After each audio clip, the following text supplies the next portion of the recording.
1947 में जब बरे-सगीर की तकसीम हुई तो तारीख की सबसे बड़ी हिजरत ने जन्म लिया। लाखों लोग अपना सब कुछ छोड़कर एक नई उम्मीद, एक नए वतन पाकिस्तान की तरफ चल पड़े। इन हिजरत करने वालों में एक बड़ी तादाद हिंदुस्तान के मुस्लिम अक़लियती सूबों जैसे यूपी, सीपी, बिहार और गुजरात से आने वाले उर्दू बोलने वालों की थी, जिन्हें मुहाजिर कहा गया।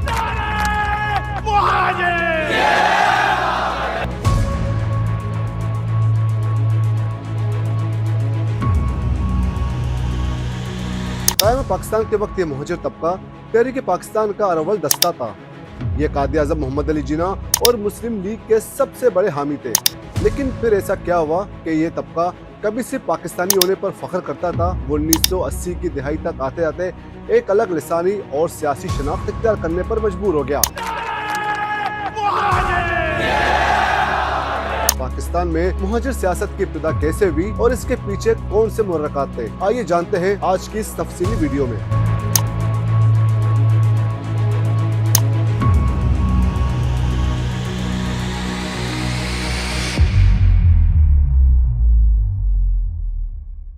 मेरी आवाज आप तमाम लोगों तक साफ तरीके से पहुंच रही है।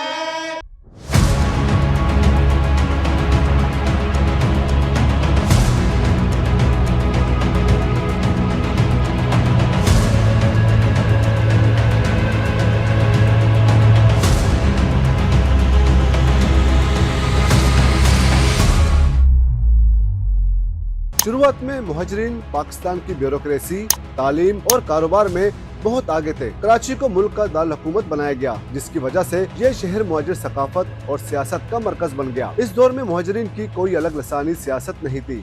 वो ज्यादातर मुस्लिम लीग या मजहबी जमातों, खुसूसन जमात इस्लामी और जमीयत उलमा पाकिस्तान के हामी थे। लेकिन कायद-ए-आज़म और खान लियाकत अली खान की वफात के बाद सियासी मंजरनामा बदलना शुरू हुआ। पहला बड़ा दचका 1960 की दिहाई में अय्यूब खान के दौरे हुकूमत में लगा, जब दारुल हुकूमत को कराची से इस्लामाबाद मुंतकिल किया गया।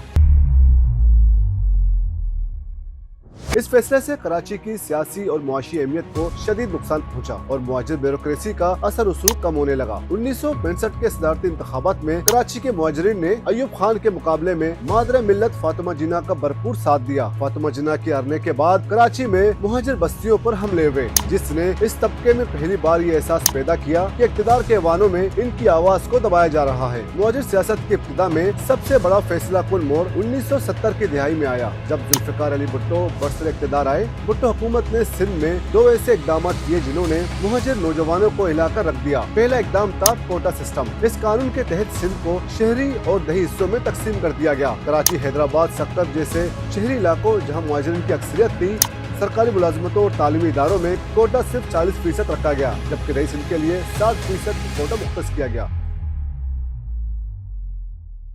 मुहाजिर नौजवानों ने इसे मेरिट का कत्ल और अपने साथ नाइंसाफी समझा। दूसरा बड़ा वाकया 1972 का सिंध लैंग्वेज बिल था, जिसके तहत सिंधी को सूबे की सरकारी जबान करार दिया गया। इसके रद्दअमल में कराची और हैदराबाद में शदीद लसानी फसादात हुए। उर्दू का जनाजा है जरा दूम से निकले से नारे गूंजे। इन वाकयात ने मुहाजिरीन को ये सोचने पर मजबूर कर दिया कि अब मुस्लिम लीग या मजहबी जमातें इनके हकूक का तहफ़्फ़ुज़ नहीं कर पा रही और इन्हें एक अलग प्लेटफॉर्म की जरूरत है। इस सियासी और समाजी बेचैनी का सबसे बड़ा असर जामिया कराची के तलबा पर हो रहा था, जहां मुहाजिर तलबा को दूसरी तंजीमों की तरफ से दबाव का सामना था। इसी पस मंजर में 11 जून 1978 को एक नौजवान ने, जिसका नाम अल्ताफ हुसैन था, अपने साथियों के साथ मिलकर APMSO यानी ऑल पाकिस्तान मुहाजिर स्टूडेंट्स ऑर्गेनाइजेशन की बुनियाद रखी।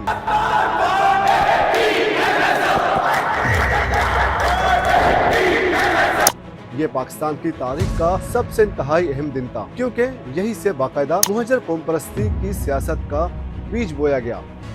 APMSO ने मुहाजिर नौजवानों को एक नई शनाख्त दी और कोटा सिस्टम के खिलाफ आवाज बुलंद की। 1977 में मुल्क में जनरल ज़िया-उल हक का मार्शल नाफिज हो चुका था। तारीख दानों का मानना है कि ज़िया-उल हक ने पीपल्स पार्टी के असर को कम करने के लिए सिंध में लसानी सियासत को हवा दी, जिससे मुहाजिर सियासत को मजीद पलने फूलने का मौका मिला। बिलाखिर 18 मार्च 1984 को इसी तलबा तंजीम को एक सियासी जमात में तब्दील कर दिया गया, जिसे MQM यानी मुहाजिर कौमी मूवमेंट का नाम दिया गया। 8 अगस्त 1986 का दिन मुहाजिर सियासत की तारीख में कभी नहीं भुलाया जा सकता। कराची के नेशनल पार्क में MQM ने अपना पहला बड़ा अवामी जलसा मुनक्किद किया। मूसलाधार बारिश के बावजूद लाखों का हुजूम अल्ताफ हुसैन को सुनने के लिए मौजूद था।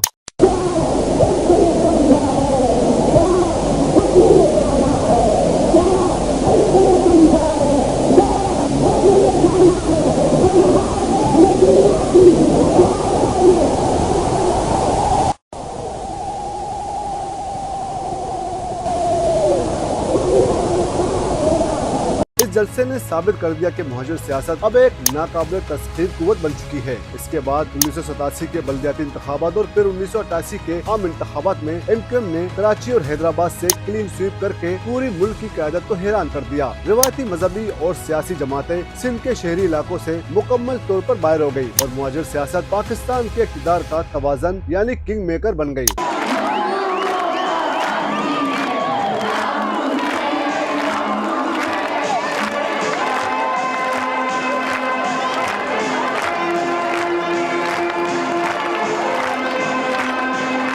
पाकिस्तान में मुहाजिर सियासत का आगाज हुकूक की महरूमी, कोटा सिस्टम और अपनी शिनाख्त बचाने की जद्दोजहद से हुआ था। ये सियासत जिस तेजी से उरूज पर पहुंची, बाद के सालों में और इतने ही शदीद तशद्दुद, फौजी ऑपरेशंस और अंदरूनी तकसीम का शिकार भी हुई। लेकिन ये अलग दास्तान है जिस पर हम किसी और अगली वीडियो में बात करेंगे। आपके ख्याल में क्या कोटा सिस्टम ही मुहाजिर सियासत के उभार की असल वजह है या इसके पीछे कुछ और भी अवामिल थे? अपनी राय का इजहार नीचे कमेंट सेक्शन में जरूर करें। अगर वीडियो पसंद आई हो तो लाइक करें, चैनल को सब्सक्राइब करें और बेल आइकन को दबाना ना भूलिए। मिलते हैं अगली वीडियो में, तब तक के लिए इजाजत दीजिए। अल्लाह हाफिज।